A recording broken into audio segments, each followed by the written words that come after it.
वरिष्ठांच्या आदेशान्वये विनापरवाना गोवंश हत्या व वाहतूक करणाऱ्यांवर कारवाईच्या सूचना केल्या होत्या। त्या अनुषंगाने विशेष मोहीम सुरू करण्यात आली असून गुन्हे शाखा 2चे वरिष्ठ पोलीस निरीक्षक विद्यासागर श्री मनवार यांच्या मार्गदर्शनाखाली गुन्हे शाखा युनिट 2च्या पथकाने पुढील प्रमाणे कारवाई केली आहे।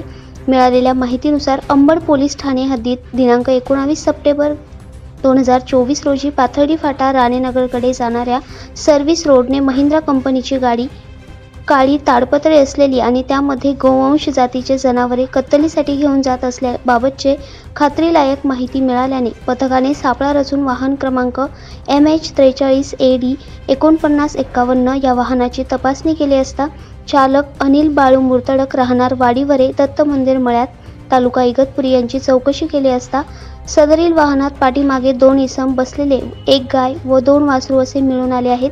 याबाबत चालकाने सांगितले की अशोक सुनील नेटावटे राहणार पिंपळद नाशिक यांनी अजिम नजीर शेख इंदिरानगर नाशिक यांना सदरील गोवंश विकले असून तो कत्तलीसाठी घेऊन जात असल्याचे निष्पन्न झाले आहे।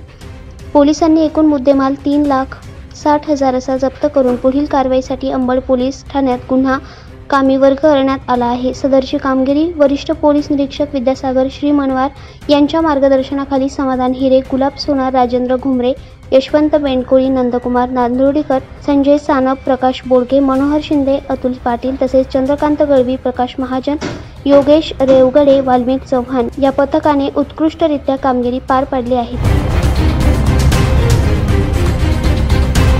दैनिक भ्रमर, नाशिक।